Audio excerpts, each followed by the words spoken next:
Chapter XXI, which deals with the high adventure and rich gain of Mambrino's helmet, with other things that happened to our invincible knight. At this, it began to rain a little, and Sancho wanted them to go into the fulling mill, but Don Quixote had received such abhorrence for them, because of the heavy mockery, that he did not want to enter inside at all, and thus, turning the road to the right hand, they found another like the one they had taken the day before. Shortly thereafter, Don Quixote discovered a man on horseback, who had something on his head that shone as if it were gold, and he had hardly even seen it, when he turned to Sancho and said, "It seems to me, Sancho, that there is no saying that is not true, because they are all sentences drawn from the same experience, mother of all sciences, especially the one that says, where one door closes, another opens. I say this because if fortune closed the door of the one we were looking for last night, deceiving us with the fullers, now it opens another one wide open. I say this because, if I am not mistaken, someone is coming towards us who has Mambrino's helmet on his head. Stand aside and leave me alone with him, you will see how without speaking a word, to save time, I conclude this adventure, and the helmet that I have desired so much remains for me." It is, then, the case that the helmet, and the horse and knight that Don Quixote saw, was this, that in that area there were two places, one so small that it neither had a pharmacy nor a barber, and the other, which was next to he does, and so, the older man's barber served the younger man, in which one patient needed to bleed himself and another to make his beard, for which the barber came and brought a basin of brass. As luck would have it, at the time he was coming, it began to rain, and so that his hat, which must have been new, would not get dirty, he put the basin on his head, and, since it was clean, from half a league away it shone. He came on a brown donkey, as Sancho said, and this was the occasion that to Don Quixote he seemed to Don Quixote a grey horse, and a knight, and a golden helmet, that all the things that he saw, he very easily accommodated them to his crazy chivalry and mischievous thoughts. And when he saw that the poor knight was coming close to him, without getting into arguments with him, at full speed from Rocinante he caught him with the spear low, intending to pass him from one side to the other, but when she came to him, without stopping the fury of his running, he said to her, "Defend yourself, captive creature, or deliver me of your will what is so rightly owed to me." The barber, to be able to save himself from the blow of the lance, if it was not letting himself fall down from the ass, and he had not touched the ground, when he got up faster than a deer and began to run across that plain, so that the wind did not reach him. The basin was left on the ground, with which Don Quixote was content. And, he then put it on his head, going around it from one side to the other, looking for the fit. Surely the heathen, to whose size this famous headpiece was first fashioned, must have had a very large head, and the worst of it is that half of it is missing. When Sancho heard the call to the guarded basin, he could not keep from laughing, but the wrath of his master came to his mind, and he fell silent in the middle of it. "What are you laughing at, Sancho?" Don Quixote said. "I laughed," he replied, "to consider the great head that the pagan owner of this almeid had, which only resembles a painted barber's basin. And, without knowing what he was doing, seeing it as pure gold, he must have melted down the other half to take advantage of the price, and from the other half he made this one, which looks like a barber's basin, as you say." "That will be it," said Sancho, "if you don't shoot with a slingshot, as they did in the fight between the two armies, when they crossed your grace's teeth and broke the alcoza in which that most blessed concoction came that made me vomit up the offal." "I'm not very sorry to have lost him, because you already know, Sancho," said Don Quixote, "I have the recipe in my memory." "I have it too," replied Sancho, "but if I make it or try it any more in my life, here is my time." "You are a bad Christian, Sancho," said Don Quixote, hearing this, "because you never forget the injury that has once been done to you. Well know that it is noble and generous breasts not to pay attention to childishness. What foot did you lame? What broken rib? What broken head? So you don't forget that joke. It went through ridicule, because revenge cannot really happen, but I know of what quality the truths and mockery were, and I also know that they will not fall from my memory, as they will never leave my back. Tell me, your grace, what will we do with this dapple-colored horse, which looks like a brown ass?" "I am never in the habit," said Don Quixote, "of dispossessing those I conquer, nor is it the custom of cavalry to take away their horses and leave them on foot. So, Sancho, leave that horse or donkey or whatever you want it to be, that, as its owner sees us elongated from here, he will come back for him." "God knows if he wanted to take you," replied Sancho, "or at least trade him with this one of mine, which doesn't seem so good to me. Truly, the laws of chivalry are narrow, since they do not tend to allow one ass to be exchanged for another, and would like to know if he could even trade gear." And then, empowered with that license, he made mutatio caparum 241 and put his donkey to the 1,000 niceties, leaving him improved in third and fifth. They got on horseback, and, without taking a certain road, with all this, they returned to the royal road and continued along it at will. For a few days now, I have considered how little is gained from searching for these adventures that your grace seeks through these deserts and crossroads, where, once the most dangerous ones are overcome and finished, there is no one to see them nor know, and thus, they must remain in perpetual silence, and to the detriment of your grace's intention and of what they deserve. And so, it seems to me that it would be better, except for the best opinion of your grace, that we go to serve some emperor, in whose service your grace shows the value of his person, his great strength and greater understanding. By force he has to reward us, each one according to his merits, and there will not be a shortage of those who will write down the deeds of your grace, for perpetual memory. You're not saying anything wrong, Sancho, answered Don Quixote, but, before that term is reached, it is necessary to go through the world, as if approvingly, seeking adventures, so that, finishing some, he earns such a name and fame that, when he goes to the court of some great monarch, be it the gentleman known for his deeds, and that, as soon as the boys have seen him enter the city gate, when they all follow and surround him, shouting, saying, "This is the Knight of the Sun, or of the Serpent, or of some other insignia, under from which he would have accomplished great deeds." And then he will take him by the hand to the Lady Queen's apartment, where the knight will find her with the Infanta, her daughter, who must be one of the most beautiful and finished maidens who, in much of what has been discovered on earth, can hardly be found. It will happen after this, then on the continent, that she sets her eyes on the knight and he on hers, and each one seems to another something more divine than human, and, without knowing how or how not, they will remain imprisoned and linked in the intricate love network, and from there they will take him, without a doubt, to some room in the palace, richly decorated. When night comes, she will dine with the king, queen, and infanta, where he will never take his eyes off her, looking at her from the bystanders, and she will do the same with the same sagacity. And the good thing is that this king, or prince, or whatever he is, has a very close war with another as powerful as he, and the guest gentleman asks him, after a few days that he has been in his court, permission to go to serve him in that said war. And that night the infanta will say goodbye to her lady through the gates of a garden, promising it to him with many oaths, kiss his hands again, and say goodbye with so much feeling that life will soon be over.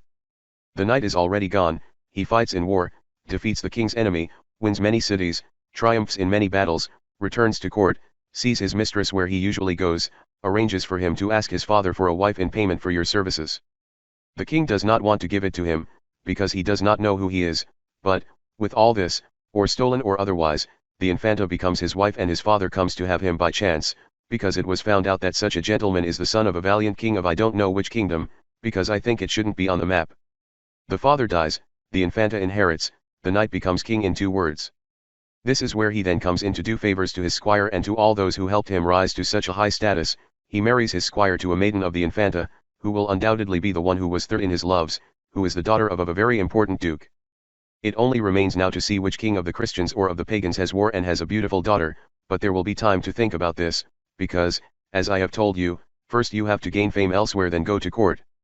I'm also missing something else, that, given the case that a king is found with war and a beautiful daughter, and that I have gained incredible fame throughout the universe, I do not know how it could be found that I am of the lineage of kings, or, at least, a second cousin of emperor, because the king will not want to give me his daughter as a wife if he is not first very aware of this, even though my famous deeds deserve it more. And when not, the infanta has to love me in such a way that, in spite of her father, although she clearly knows that I am the son of Isaacin, she has to accept me as lord and husband, and if not, here comes the robola and take it where it pleases me the most, that time or death will end the anger of her parents. Do not ask by degree what you can take by force, although it is better to say. It is better to jump from the bush than to pray from good men. I say this because if the Lord King, your Grace's father-in-law, does not want to tame himself to hand over my lady the infanta, there is nothing but, as your Grace says, robola and traspunula. But there is the damage that, as long as peace is made and the kingdom is peacefully enjoyed, the poor squire will be able to be on the tooth about this Mercedes. And you still have plenty, said Don Quixote, and when you weren't, I didn't do anything to the case, because, being the king, I can give you nobility, without you buying it or serving me with anything. Because, in becoming a count, look at yourself there, gentlemen, and whatever they say, that in good faith they have to call you honorable, bad that it weighs them. Well, what will happen when I wear a ducal robe on my back, or dress in gold and pearls, like a foreign count? For me I have to come to see 100 leagues. You will look good, said Don Quixote, but it will be necessary for you to shave your beard often, that, depending on how thick, cloudy, and poorly placed you have them, if you don't shave them with a knife, at least every 2 days, a shotgun blast will reveal what you are. What else, said Sancho, but take a barber and keep her employed at home. And even, if necessary, I will make him walk behind me, like a stableman when he was grown up. I say that you are right, said Don Quixote, and that in this way you can take your barber, that the customs did not all come together, nor were they invented together, and you may be the first count to take his barber behind him, and it is even more trustworthy to make a beard than to saddle a horse. Let the barber be in my charge, said Sancho, and let your grace keep trying to become king and making me count. It will be so, replied Don Quixote. Chapter XXII. Of the freedom that Don Quixote gave to many unfortunates who, ill at ease, took them where they did not want to go. Don Quixote raised his eyes and saw that up to 12 men were coming on foot along the path, strung like beads on a great iron chain around their necks, and all with handcuffs on their hands. There were also 2 horsemen and 2 footmen with them, those on horseback, with wheel shotguns, and those on foot, with darts and swords, and that just as Sancho Panza saw them, he said, "This is a chain of galley slaves, people forced by the king, who go to the galleys. They are people who, for their crimes, are condemned to serve the king in the galleys by force. Here fits the execution of my office. Weaken forces and help and go to the miserable. Your worship should note," said Sancho, "that justice, which is the king himself, does not force or injure such people, but rather punishes them for their crimes. Don Quixote, I would like to know from each one of them in particular the cause of his misfortune." Your worship arrives and asks them themselves. He replied that he was in love that way. Don Quixote asked the second the same thing, who did not answer a word. According to him he was being sad and melancholico, but the first answered for him, and said, "This one, sir, goes for a canary, I say, by musician and singer. That there is nothing worse than singing in anxiety. Mr. Knight, singing in anxiety is said, among these unholy people, to confess in torment. They tortured the sinner and he confessed his crime, which was being a rustler, which is being a beast thief, and, for having confessed, they sentenced him to the galleys for 6 years, in addition to 200 lashes that he already has on his back. And he always goes pensive and sad, because the other thieves who remain there and here they go mistreat and annihilate him, and make fun of him and take little for him, because he confessed and did not have the courage to say none. Moving on to the third, I'm going to the beautiful ladies for 5 years for missing 10 ducats. Fourth, hearing himself ask the reason why he came there, he began to cry and did not answer a word, but the fifth condemned man served him as tongue, and said, "This honorable man goes to the galleys for 4 years, having paraded the usual ones dressed in pomp and on horseback. And the fault for which they gave him the sentence is for having been a runner of the ear, and even of the whole body. In fact, I want to say that this gentleman goes by pimp, and also to have his points and sorcerer's necklace. I'm just saying now that the sorrow that seeing these white grey hairs and this venerable face in so much fatigue has caused me, for being a pimp, has been taken away from me by being a sorcerer, although I know very well that there are no spells in the world that can move and force the will, as some simple people think, that our will is free, and there is no herb or charm that forces it.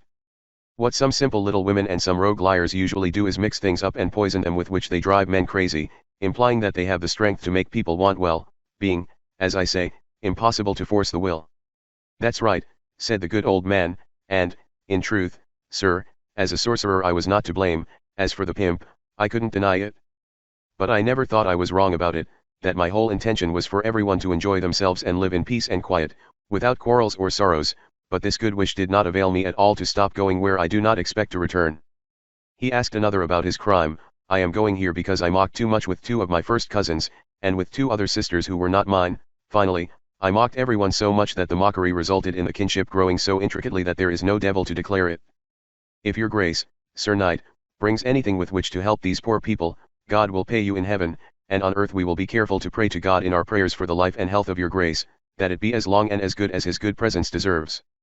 After all of these came a very good-looking man, aged 30, but as he looked he poked one eye into the other a little. Don Quixote asked how that man was doing with so many more prisons than the others. The guard answered him because he alone had committed more crimes than all the others put together, and that he was so daring and such a great rascal that, although they led him that way, they were not sure of him, but rather feared that he would flee. "Sir Knight, if you have something to give us, give it to us now, and go to God, who is already angry with so much wanting to know other people's lives, and if mine wants to know that I am Gines de Pasamonte, whose life is written by these thumbs." "You seem skillful," said Don Quixote. "And unfortunate," replied Gines, "because misfortunes always persecute good ingenuity." "I have already told you, Commissioner," replied Pasamonte, "to go away little by little, that those gentlemen did not give you that rod to mistreat the poor people here, but to guide us and take us where his majesty commands. From everything you have told me, dear brothers, I have found out that, although you have been punished for your faults, you are not very happy about the punishments you are going to suffer, and that you go to them very reluctantly and very much against your will." "Will? I want to beg these gentlemen guardians and commissioner to be served to untie you and let you go in peace, that there will be others who serve the king on better occasions, because it seems hard to me to make slaves whom God and nature made free. The more so, gentlemen guards, Don Quixote added, these poor men have not committed anything against you. There is each one with his sin, there is a God in heaven, who does not neglect to punish the bad nor to reward the good, and it is not good for honest men to be executioners of other men, not doing anything for them. I ask this with this meekness and calm, because I have, if you fulfill it, something to thank you for, and when you willingly do not do it, this lance and this sword, with the value of my arm, will make you do it by force. This nonsense. Answered the commissioner, well, there is the grace with which he has come out after a while. The king's constrained wants us to leave him, as if we had the authority to release them or he had the authority to order it to us. Go away, your mercy. He charged at him so quickly that, without having a chance to defend himself, he hit him on the ground, badly wounded by a spear, and tell him well, that this was the one with the shotgun. The other guards were stunned by the unexpected event, but, coming back to themselves, those on horseback put their hands to their swords, and those on foot to their darts, and attacked Don Quixote, who was waiting for them with great calm, and, without a doubt, he would have a hard time if the galley slaves, seeing the opportunity that was offered to them to achieve freedom, did not seek it, trying to break the chain where they were strung. The revolt was such that the guards, either to go to the galley slaves, who were unleashed, or to attack Don Quixote, who was attacking them, did nothing that was of benefit. Sancho helped, for his part, to ease Gines de Pasamonte, who was the first to jump in the campaign free and unencumbered, and, attacking the fallen commissioner, he took away his sword and shotgun, with which, aiming at one and pointing to the other, without ever shooting at him, there was no guard left in the whole field, because they fled, both from Pasamonte's shotgun and from the many stones that the already loose galley slaves threw at them. Sancho was very saddened by this event, because it was represented to him that those who were fleeing had to give news of the case to the Holy Brotherhood, which, with a wounded bell, would go out to look for the delinquents, and so he told his master, and told him he prayed that after that they would split up and lay in ambush in the sierra, which was nearby. That's all right, said Don Quixote, but calling all the galley slaves, who were in an uproar and had stripped the commissioner to the point of stripping him bare, they all gathered around him to see what he ordered, and he said to them, well-born people are grateful for the benefits they receive, and one of the sins that most offends God is ingratitude. I say it because you have already seen, gentlemen, with manifest experience, what you have received from me, in payment of which I would like, and it is my will, that, loaded with that chain that I removed from your necks, then you set off and go to the city of Toboso, and there you present yourselves to Mrs. Dulcinea del Toboso and tell her that his knight, that of the sad figure, is sent to entrust him, and you tell him, point by point, all those who have had this famous adventure until you are given the desired freedom, and once this is done, you can go wherever you like at your leisure. Gines de Pasamonte answered for all, and said, what your worship commands us, our Lord and Liberator, it is impossible of all impossibility to fulfill it, because we cannot go along the roads together, but alone, and divided, and each one for his part, trying to get into the bowels of the earth, for not being found by the Holy Brotherhood, which, without a doubt, has to go out in search of us. What your grace can do, and it is fair that you do, is to change that service and staging of Mrs. Dulcinea del Toboso in a number of Hail Marys and creeds, which we will say for the intention of your grace, and this is something that can be accomplished night and day, fleeing or resting. Well, vote for such, said Don Quixote, already in a rage. Don son of a bitch, Don Janicelo de Paropallo, or whatever your name is, you have to go alone, tail between legs, with the whole chain on your back. Pasamonte, who was not at all well suffered, being already aware that Don Quixote was not very sane, since he had committed such a folly as wanting to give them freedom, seeing himself being treated in that way, he winked at his companions, and, moving aside, so many stones began to rain down on Don Quixote that he couldn't bring himself to cover himself with his buckler, and poor Rocinante paid no more attention to the spur than if it were made of bronze. Sancho stood behind his donkey, and with it he defended himself from the cloud and hail that rained down on both of them. And as soon as he had fallen, the student came upon him and took the basin from his head, and gave him 3 or 4 blows on the back and as many on the ground with it, with which he smashed it to pieces. They took from him a robe that he was wearing over his weapons, and the stockings they wanted to take off if the greaves did not hinder him. They took Sancho's overcoat, and, leaving him naked, distributing among themselves the rest of the spoils of the battle, they each went their own way, more careful to escape from the Brotherhood, which they feared, than to charge themselves with the chain and go to appear before Mrs. Dulcinea del Toboso. Don Quixote, very pissed off at seeing himself so ill-fated by the very ones to whom he had done so much good. Chapter XXIII. Of what happened to the famous Don Quixote in Sierra Morena, which was one of the rarest adventures that are told in this true story. Seeing himself so badly damaged, Don Quixote said to his squire, "Always, Sancho, I've heard it said, that to do good to villains is to pour water into the sea.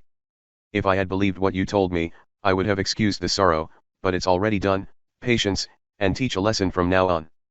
Believe me now and you will excuse another major, because I let her know that with the Holy Brotherhood there is no use of chivalry, that it is not given to her for how many knights errant there are two Maravides. This time I want to take your advice and get away from the fury that you fear so much, but it must be on one condition, that you must never, in life or in death, tell anyone that I withdrew and moved away from this danger out of fear, but to please your requests."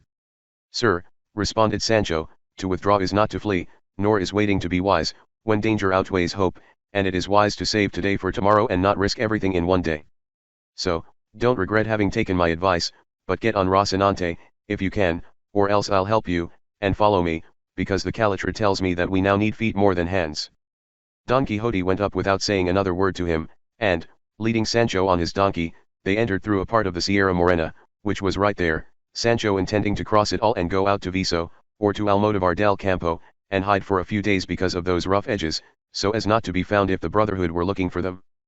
That night they reached the middle of the entrails of Sierra Morena, where it seemed to Sancho to spend that night, and even some other days, at least for as long as the slaughter he was carrying lasted.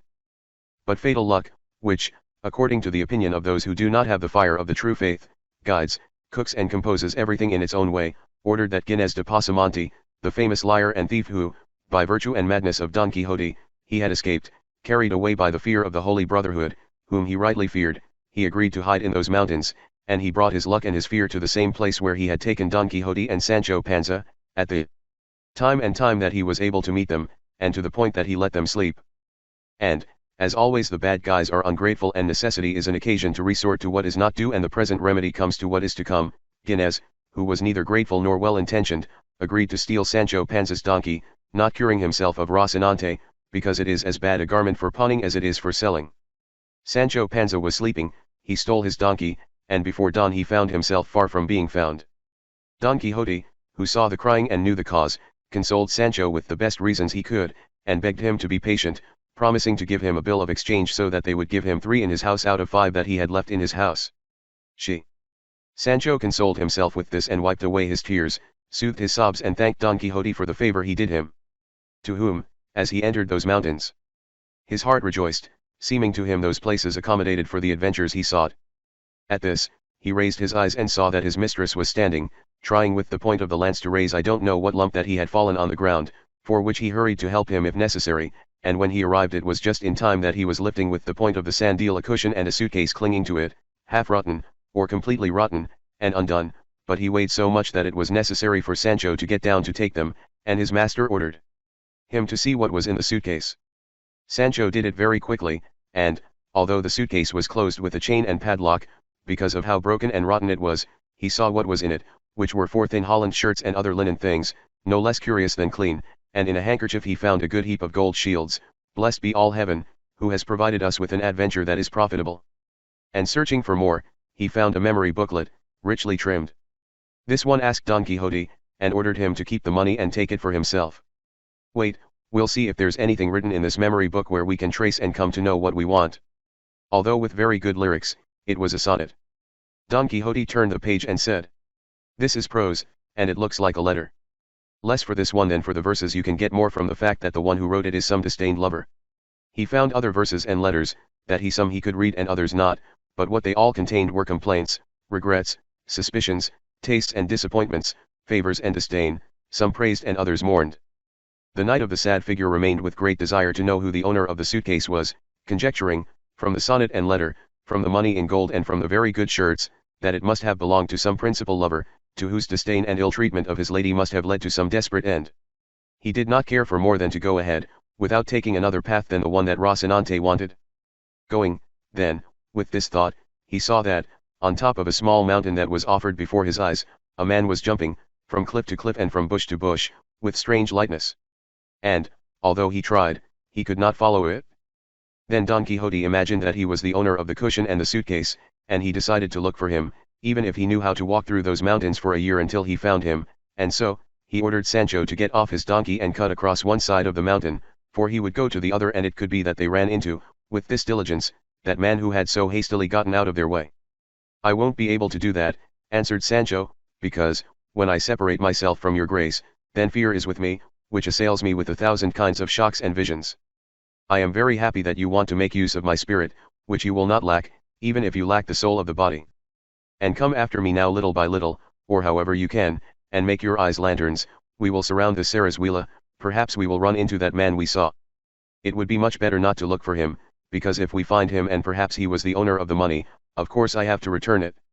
"You were deceived about that, Sancho," replied Don Quixote, "that, since we have fallen into suspicion of who the owner is, almost ahead, we are obliged to look for him and return them to him, and, when we do not look for him, the vehement suspicion that we have that he is already puts us in as much guilt as if he were."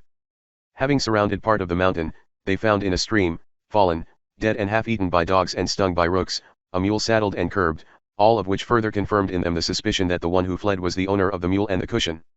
While looking at her, they heard a whistle like that of a shepherd guarding cattle, and at the wrong moment, at his sinister hand, they seemed a good number of goats, and behind them, on top of the mountain, seemed the goatherd who guarded them, who was an old man. Don Quixote called out to him, and begged him to come down to where they were. "I'll bet he's looking at the hired mule that's dead in that hollow." "Well, in good faith, he's been in that place for 6 months now. Tell me, have you run into its owner out there?" "We haven't come across anyone," responded Don Quixote, "except a cushion and a suitcase that we found not far from this place. Excess and that they did not ask me for theft, that he is the subtle devil, and under his feet everything rises where he stumbles and falls, without knowing how or how not." "Tell me, good man," said Don Quixote, "do you know who owns these garments?" "What I will be able to say," said the goatherd, "is that there will be at the foot of 6 months, a little more or less, that he arrived at a herd of shepherds, who will be about 3 leagues from this place, a young man of gentle size and good looks, gentleman on that same mule that is dead there, and with the same cushion and suitcase that you say you found and did not touch. Ask us which part of this mountain range was the roughest and most hidden. We told him that this was where we are now. I say, then, that, hearing our reply, the young man turned the reins and headed towards the place where we pointed him out, leaving us all pleased with his good figure, and amazed at his demand and the haste with which we saw him walk and turn around towards the mountains, and from then on we never saw him again, until a few days from there when one of our shepherds came out onto the road, and, without saying anything to him, he went up to him and gave him many punches and kicks, and then he went to the donkey of the herd and took away all the bread and cheese it had in it, and, with strange lightness, this done, he went back into ambush in the mountains. As some of the goatherds learned of this, we went looking for him for almost 2 days in the most closed part of the sierra, at the end of which we found him stuck in the hollow of a thick and brave cork oak. He greeted us courteously, and with few and very good reasons he told us not to be amazed to see him walk like that, because it suited him that way to fulfill a certain penance that had been imposed on him because of his many sins. And he offered as a pedillo from there for the love of God, without bothering anyone. We easily knew that some crazy accident had overtaken him, because he got up with great fury from the ground, where he had lain, and attacked the first one he found next to him, with such boldness and rage that, if we did not remove him, we would kill him. He will kill with fists and bites, and all this he did, saying, "Ah, Feynman Fernando. Here you will pay me for the wrong you did to me, these hands will take out your heart, where all the evils together are housed and kept, mainly fraud and deceit." And he, without another word, moved away from us and ran into ambush through these horrales and weeds, so that he made it impossible for us to follow. That there have been many, that he has gone out on the road, some to ask the shepherds to give him what they bring to eat and others to take it by force, because when he is with the accident of madness, although the shepherds offer it to him willingly, he does not admit it, but takes it with his fists, and when he is in his brain, he asks for God's sake. Yesterday I and 4 boys, the 2 servants and the 2 friends of mine decided to look for him until we find him, and, after finding him, either by force or by degree, we have to take him to the town of Almodovar, which is here 8 leagues, and there we will cure him, if his illness has a cure. But at that very moment it seemed, through a ravine in a mountain range that came out where they were, the young man he was looking for, who had been talking to each other about things that could not be understood up close, much less from a distance. When the young man arrived at them, he greeted them with an off-key and harsh voice, but with great courtesy. Don Quixote returned his greetings with no less restraint, and, dismounting from Rocinante, with gentle restraint and charm, he went to embrace him and held him a good space tightly in his arms, as if he had known him for a long time. The other, whom we can call the broken of the bad figure, after allowing himself to be embraced, he pushed him away a little, and, putting his hands on Don Quixote's shoulders, he looked at him, as if he wanted to see if he knew him. Chapter XXIV. Where the adventure of the Sierra Morena continues. By the way, sir, whoever you are, I don't know you, I thank you for the signs and the courtesy you have shown me, and I would like to find myself in terms that with more than the will could serve the one that you have shown to have me in the good reception that you have given me. The ones I have, responded Don Quixote, are to serve you, so much so that he was determined not to leave these mountains until he found you and found out from you if the pain that in the strangeness of your life you seem to have could be found some kind of remedy. And, when your misfortune was one of those whose doors are closed to all kinds of consolation, I thought I would help you mourn and mourn it as best I could, since it is still a consolation in misfortunes to find someone who mourns them. That you tell me who you are and the cause that has brought you to live and die among these solitudes as a brute animal. If they have something to give me to eat, for the love of God, let them give it to me, that, after having eaten, I will do everything that I am told, in gratitude for such good wishes as they have shown me here. As he finished eating, he motioned for them to follow him, as they did, and he led them to a green meadow that was just around the corner from a rock a little way from there. If you like, gentlemen, that I tell you in brief reasons the immensity of my misadventures, you must promise me that with no question, nor anything else, you will not interrupt the thread of my sad story. My name is Cardenio, my homeland, one of the best cities in Andalusia, my lineage, noble, my parents, rich, my misfortune. So much so that my parents must have mourned her and felt my lineage, without being able to relieve her with their wealth, that to remedy the misfortunes of heaven little is usually worth the goods of fortune. Such is the beauty of Luscinda, a maiden as noble and as rich as I, but with more fortune and less firmness than my honest thoughts owed. I loved, and adored this Luscinda from my tender and early years, and she loved me with that simplicity and good spirit that her young age allowed. Our parents knew our attempts, and they were not sorry about it, because they well saw that, when they went ahead, they could have no other purpose than to marry us, something that was almost arranged by the equality of our lineage and wealth. From her age grew, and with it the love of both of her, that it seemed to Luscinda's father that out of good respect he was obliged to deny me entry to his house. And it was asking her father for her legitimate wife, as I did, to which he replied that he thanked me for the willingness he showed to honor him, and for wanting to honor me with his garments, but that, being my father alive, it was his rightful duty to make that demand, because, if he did not go with great will and pleasure, Luscinda was not a woman to be taken or stolen. Then at that very moment, I went to tell my father what he wanted. And, as I entered a room where he was, I found him with an open letter in his hand, which, before I said a word to him, he gave it to me and said, "From that letter you will see, Cardenio, the will that Duke Ricardo has to do you mercy." I took and read the letter, which was so expensive that it seemed bad to me if my father failed to comply with what was asked of him in it, which was to send me to where he was later, that he wanted him to be a companion, not a servant, to his son, his oldest. "In 2 days you will leave, Cardenio, to do the will of the Duke."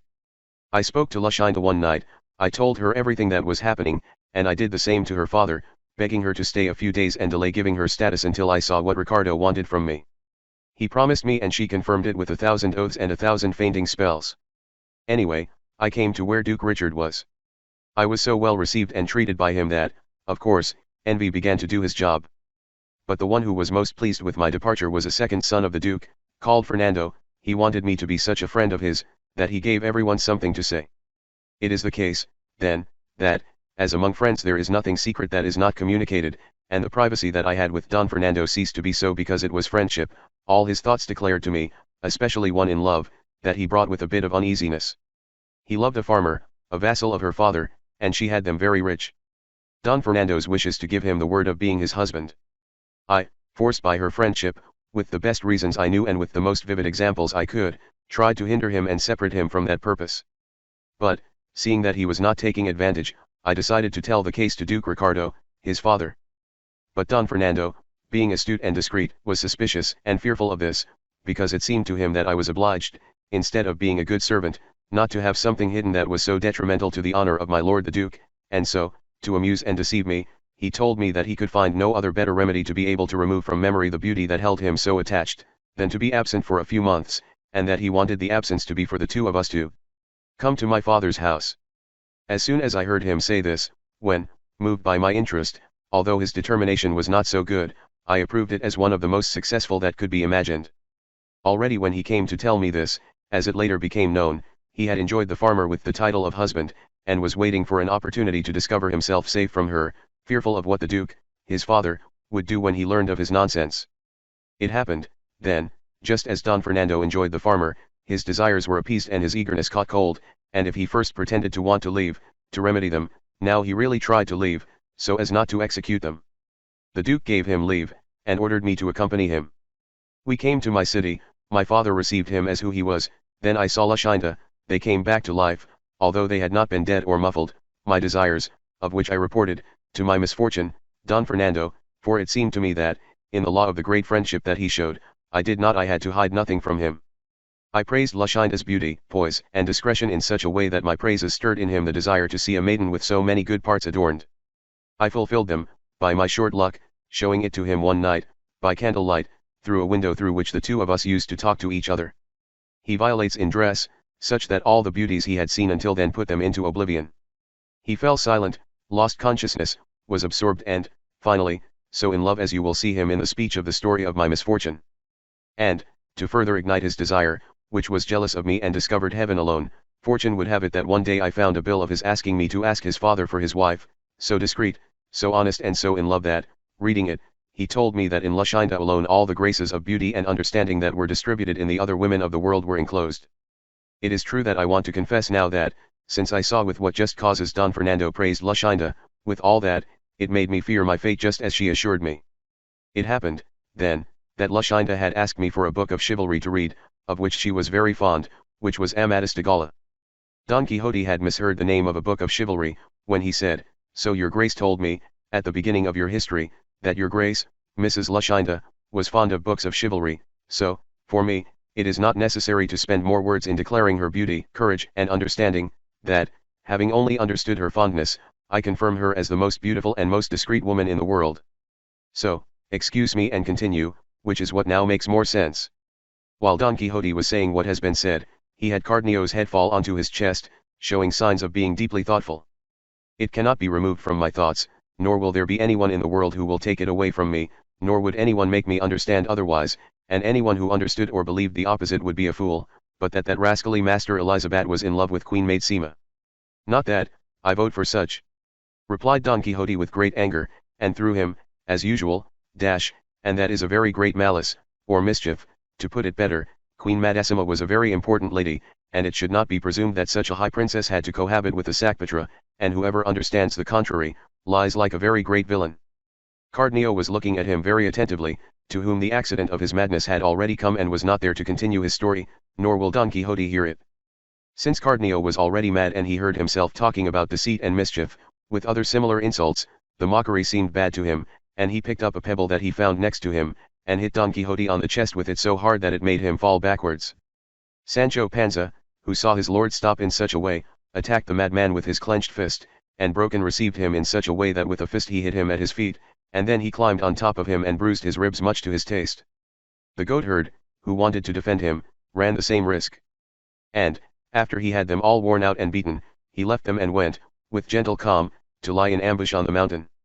Sancho got up, and, with the anger that he felt at seeing himself beaten so undeservedly, he went to take revenge on the goatherd, telling him that it was his fault for not having warned them that man took time to go crazy. The goatherd replied that he had already said it, and that if he had not heard it, it was not his fault. Sancho Panza replied, and the goatherd replied again, and it was the end of the retorts to grab hold of each other's beards and give each other such fists that, if Don Quixote did not put them in peace, they would be torn to pieces. Don Quixote asked the goatherd again if it would be possible to find Cardenio, because he was left with a great desire to know the end of his story. If he walked around those parts a lot, he wouldn't fail to find him, either sane or crazy. Chapter XXV, which deals with the strange things that happened in the Sierra Morena to the brave knight of La Mancha, and the imitation that he did of the penance of Beltenebros. He bade farewell to the goatherd, Don Quixote, and, mounting Rocinante again, ordered Sancho to follow him, who did so, with his ass, very reluctantly. "Señor Don Quixote, your grace give me his blessing and give me license, that from here I want to return to my house, and to my wife and my children. With this my misfortune will pass, that it is a tough thing, and that it is not possible to be patient, to go looking for adventures all your life and find nothing but kicks and pounding, brick blows and punches." "I understand you, Sancho," answered Don Quixote, "you die because I lift the interdict that I have placed on your tongue. Take it for granted and say what you want." "Let it be so," said Sancho, "let me speak now, God knows what will happen later. Against the sane and the insane, any knight-errant is obliged to return for the honor of women, whatever they may be. Neither do I say it nor do I think it, there they have it, with his bread they eat it. If they were convivial or not, they will have given an account to God. I come from my vineyards, I know nothing, I am not a friend of knowing other people's lives, that the one who buys and lies, in his bag feels it. What nonsense you are going, Sancho, stringing. What goes from what we treat to the proverbs that you string? For your life, Sancho, what streets, and from now on, get involved in spurring your ass, and stop doing it in what does not matter to you. Sir, responded Sancho, and is it a good rule of chivalry that we wander lost through these mountains, without path, looking for a madman, who, after being found, may come to him willing to finish what he started? Not of your story, but of your worship's head and my ribs, having just broken them from every point? I let you know that not only does the desire to find the madman bring me to these parts, but also the desire to do a feat in them with which I will gain perpetual name and fame in all that is discovered on earth, and it will be such that I have to stamp with it everything that can make a knight-errant perfect and famous. Because if you return quickly from where I intend to send you, soon my pain will end and soon my glory will begin. I have not said well, he was one, he was the only one, the first, the only one, the lord of all those who existed in his time in the world. Of this same luck, Amadis was the north, the star, the son of the brave and loving knights, whom we must imitate, all those who under the flag of love and cavalry we militate. That the knight-errant who imitates him the most will be closer to reaching the perfection of chivalry. And one of the things in which this gentleman most showed his prudence, courage, bravery, suffering, firmness and love, was when he retired, disdained by Mrs. Oriana, to do penance in the Pena Pobra, changing his name to Beltenebros. So, it is easier for me to imitate him in this than in cleaving giants, decapitating serpents, killing endriagos, disrupting armies, failing armies, and undoing enchantments. And, since these places are so comfortable for such purposes, there is no reason to miss the opportunity. What is it that your worship wants to do in this remote place? I want to imitate Amadis, playing here the desperate, the foolish, and the furious, part by part in all the crazy things he did, said, and thought. I will make the sketch, as best I can, in those that seem to me to be most essential. And it could be that I came to content myself with only the imitation of Amadis, who without causing madness of damage, but of tears and feelings, achieved as much fame as anyone else. It seems to me, said Sancho, that the gentlemen who did so were provoked and had cause to do those foolish things and penances, but your grace, what cause do you have to go crazy? What lady has disdained him, or what signs has he found that make him understand that Mrs. Dulcinea del Toboso has been childish with a Moor or a Christian? That's the point, replied Don Quixote, and that is the finesse of my business, that a knight-errant go crazy with cause, neither degree, nor thanks. The touch is to fool without occasion and make my lady understand that if I do this dry, what would I do in the wet? The more so, that I have plenty of opportunity in the long absence that I have made of my always my lady Dulcinea del Toboso, that, as you heard that shepherd of your, Ambrosio say, whoever is absent all the evils he has and fears. So, Sancho my friend, don't waste time advising me to stop being so strange, so happy, and so undressed for imitation. Crazy I am, crazy I have to be until you come back with the answer to a letter that I plan to send with you to my lady Dulcinea, and if it were as it is due to my faith, finish my nonsense and my penance, and if it were to the contrary, I would be really mad, and, being so, I would not feel anything. But tell me, Sancho, have you kept Mambrino's helmet well guarded? Save him, friend, for now I don't need him, that first I have to take off all these weapons and remain naked as when I was born, if I have the will to follow Roldan in my penance more than Amadis. They arrived, in these talks, at the foot of a high mountain. This side chose the knight of the sad figure to do penance for him. O Dulcinea del Toboso, day of my night, glory of my sorrow, north of my paths, star of my fortune. O you, my squire, pleasant companion in more prosperous and adverse events, remember well what you will see me do here, so that you can tell it and prescribe the total cause of it all. And saying this, he got down from Rocinante, and in a moment he took away the brake and the saddle, and, slapping her on the haunches, he said to her, Liberty gives you the one who is left without it, O horse so terrified by your works, how unhappy by your luck. Go where you want. Well, there's someone who took us out of the job of unsaddling the dapple now. And in truth, Señor Caballero de la Triste Figura, if it is true that my departure and your madness are true, it will be good to saddle up Rocinante again, so that he can make up for the lack of gray, because it will save my time. Round trip, that if I do it on foot, I don't know when I'll arrive or when I'll return, because, ultimately, I'm a bad walker. Let it be as you wish, that your design does not seem bad to me, and I say that in 3 days you will leave, because I want you to see what I do and say for her during this time, so that you can tell her. Now I need to tear the clothes, spread the weapons and goof around these rocks, with other things of this nature that you have to admire. Let your grace look at how you do those gourds, that he will be able to reach such a rock, and at such a point, that with the first the machine of this penance would end.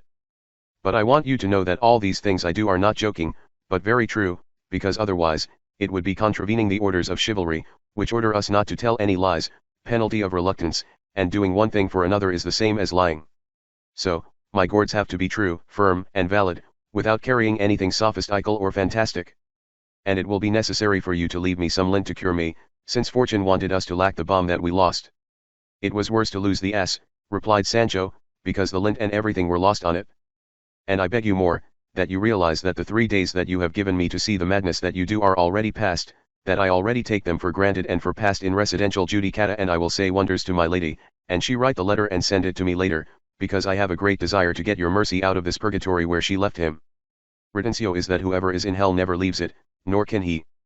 Which will be the other way around in your worship, or my feet will go wrong, if I have spurs to rouse Rocinante, and put me one by one in Toboso, and in front of my lady Dulcinea, that I will tell her such stupid and crazy things, that everything is one, that your grace has done and is doing. Let her come and make her softer than a glove, although I find it harder than a cork oak, with whose sweet and mellow answer I will return through the air, as a sorcerer, and I will take your mercy out of this purgatory, which seems like hell and is not, since there is hope of getting out of it, which, as I have said, they do not have. That they are in hell, nor do I believe that your worship will say otherwise.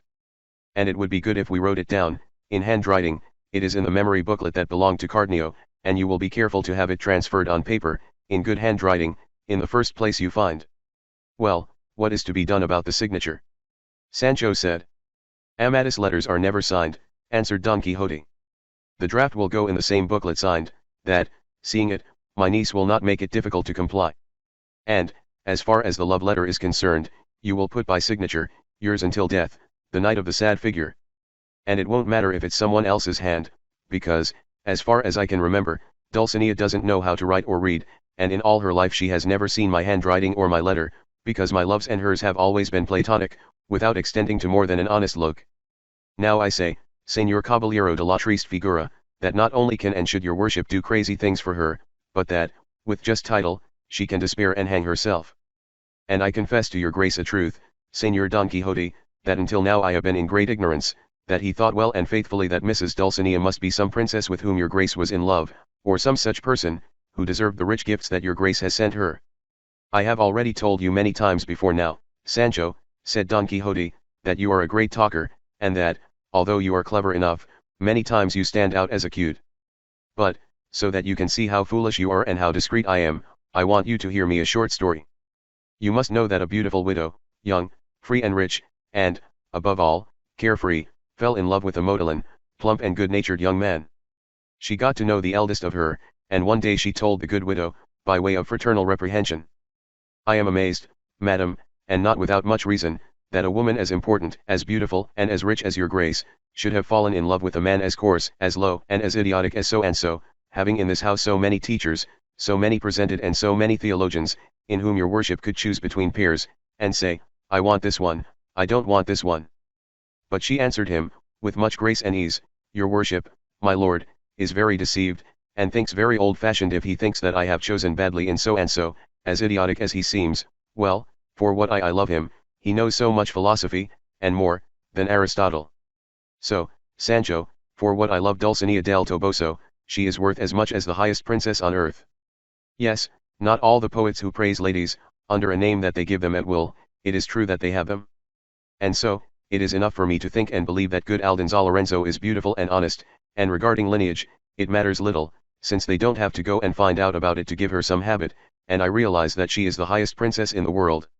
That two things alone incite to love more than others, which are great beauty and good fame, and these two things are consummately found in Dulcinea, because in being beautiful she is equal to none, and in her good fame, few of hers reach her. I say that your worship is right in everything, answered Sancho, and that I am an ass. But I don't know why I name ass in my mouth, because the rope is not to be mentioned in the house of the hanged man. But come the letter, and God, I'm moving. He took out the Don Quixote memory book, and began to write the letter, and, finishing it, he called Sancho and told him that he wanted to read it to him, so that he would take it down by heart, in case he lost it along the way, because of his misfortune everything could be feared. To which Sancho replied, your worship should write it down 2 or 3 times there in the book and give it to me, I'll keep it well guarded, because to think that I'm going to take it down in memory is nonsense. Listen, that's what it says, maugre that I'm a lot of sufferer, I won't be able to sustain myself in this little trouble, which, besides being strong, is very lasting. My good squire Sancho will give you an entire report, O beautiful ungrateful, beloved enemy of mine, in the way that I remain for your cause. If you like to run me, I am yours, and if not, do what comes to your liking, that, by ending my life, I will have satisfied your cruelty and my desire. Yours until death, the knight of the sad figure.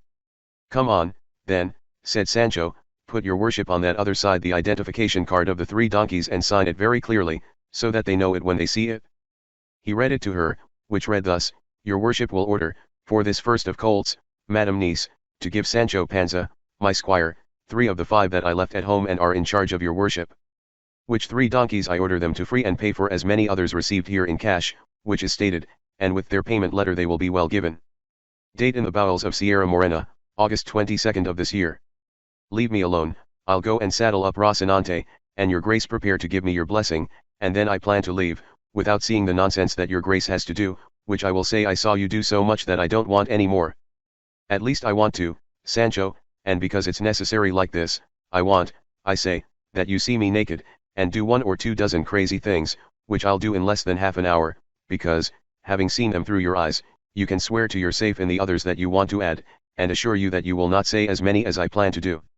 For the love of God, my lord, don't let me see your worship naked, it will make me very sorry and I won't be able to stop crying, and if your grace likes me to see some crazy things, do them dressed, brief and the ones that come to mind the most.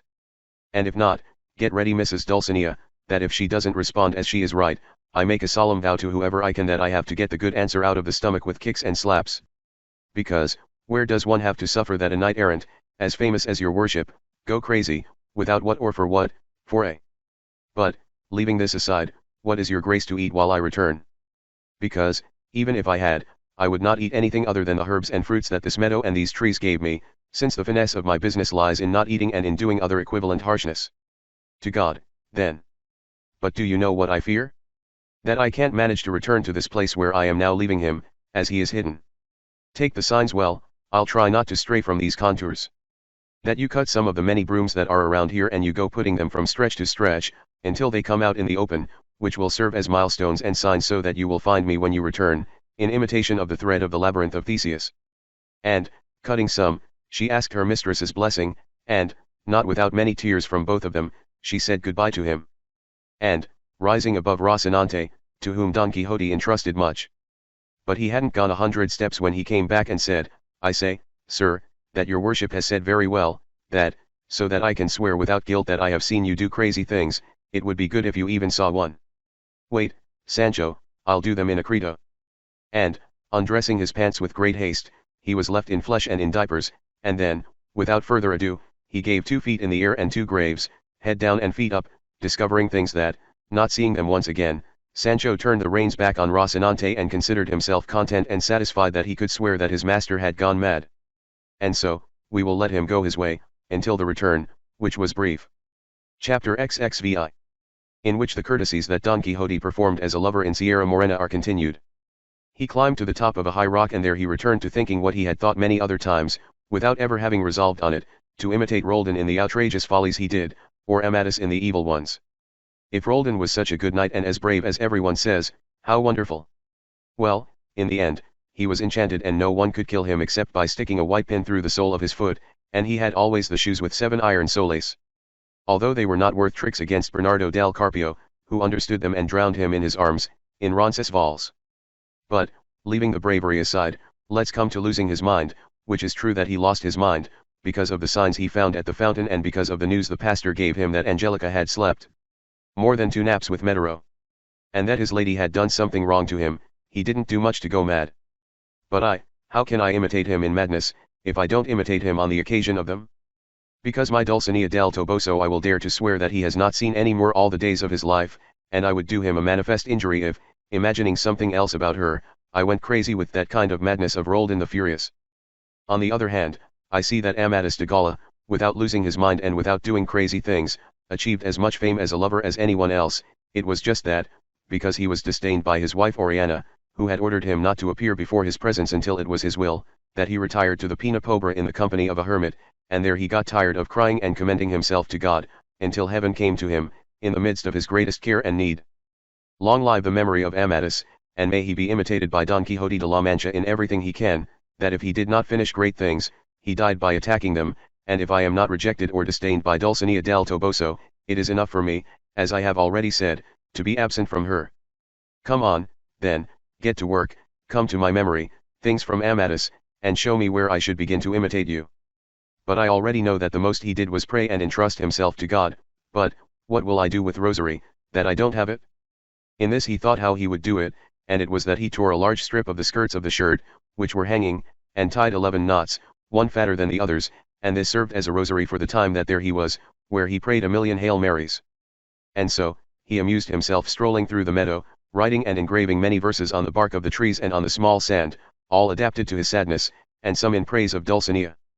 In this, and in sighing and in calling the fauns and sylvanos of those forests, the nymphs of the rivers, the painful and humid echo, who answered, consoled and listened to him, he entertained himself, and in looking for some herbs with which support himself while Sancho returned, that if, as it took 3 days, it took 3 weeks, the night of the sad figure would be so disfigured that he would not be known by his mother who gave birth to him. Tell what happened to Sancho Panza in his office.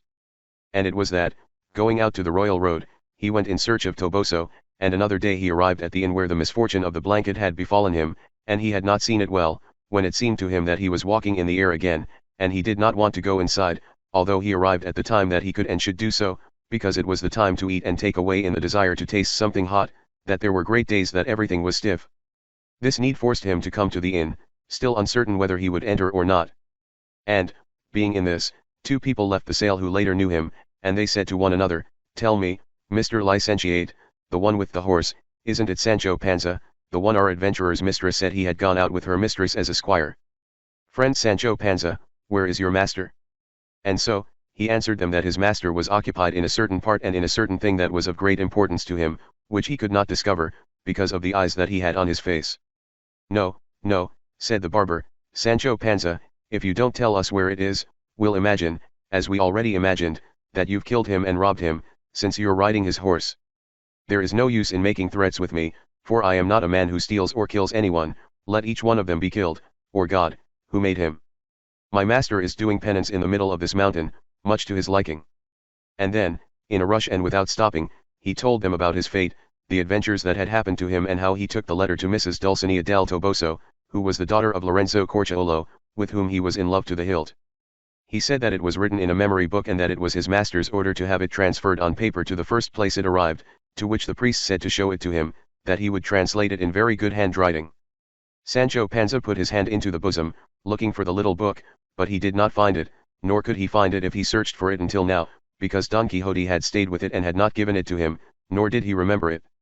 Be asked. He slammed both fists into his beard and tore off half of it, and then hurriedly and relentlessly punched 6 fists into his face and nose, which bathed them all in blood. I've lost the memory book, answered Sancho, in which there was a letter for Dulcinea and a signed document from her mistress, by which she ordered her niece to give me 3 donkeys, out of the 4 or 5 that were at home. The priest consoled him and told him that, if he found his mistress, he would make him revalidate the order and make the draft again on paper, because those made in memory books were never accepted or fulfilled. That he was not very sorry for the loss of Dulcinea's letter, because he knew it almost by heart, which he could transfer wherever and whenever they wanted. Both of them were not a little pleased to see the good memory of Sancho Panza, and praised it very much, and asked him to say the letter 2 more times, so that they, likewise, would take it from memory to transfer it to its time. He said it again Sancho 3 other times, and as many others he said another 3,000 nonsense. He also said how his mistress, in order to bring her a good office from Mrs. Dulcinea del Toboso, had set out to try to become an emperor, or, at least, a monarch, that they had arranged it between the 2 of them, and it was very easy to become one, depending on the value of his person and the strength of his arm, and that, being so, he would have to marry him, because he would already be a widower, which could not be less, and he would have to give him as his wife a maiden of the empress,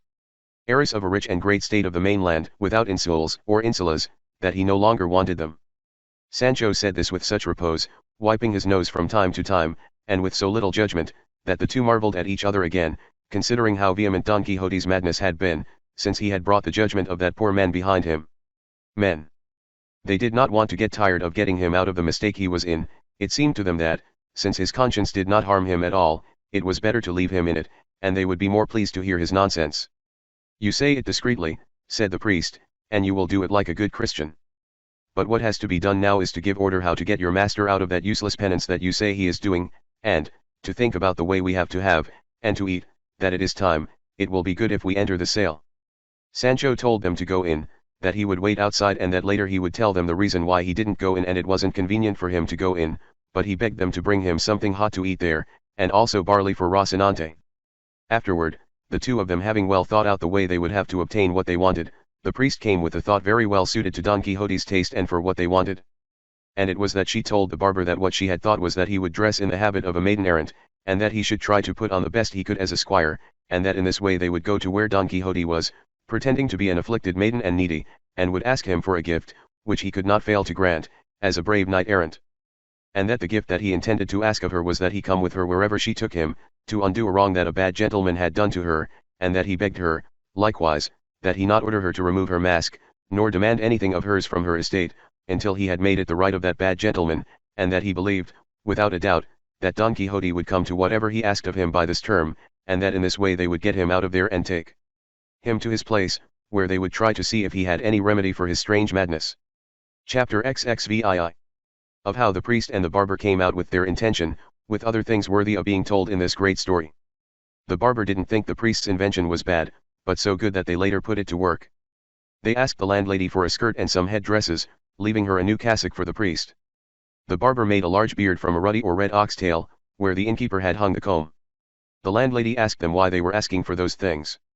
The priest told him briefly about Don Quixote's madness, and how that disguise was convenient to get him off the mountain, where he was at that time. Then the innkeeper where the madman was his guest, the one with the bomb, and the master of the cloak squire fell in, and they told the priest everything that had happened to them, without keeping quiet about what Sancho kept quiet about so much.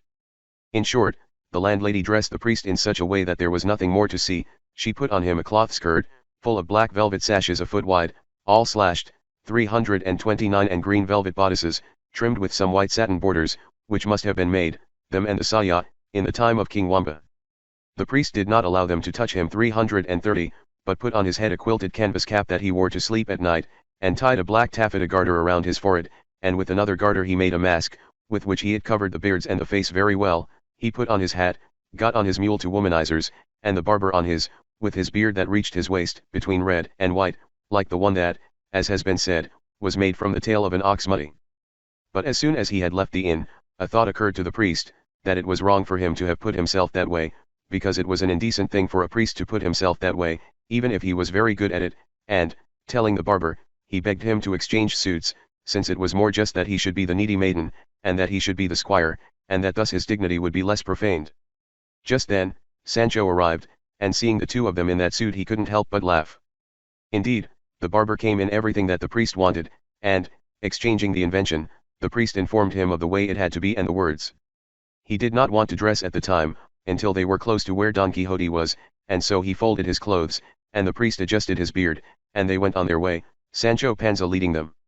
Another day they arrived at the place where Sancho had left the signs of the branches to guess the place where he had left his mistress.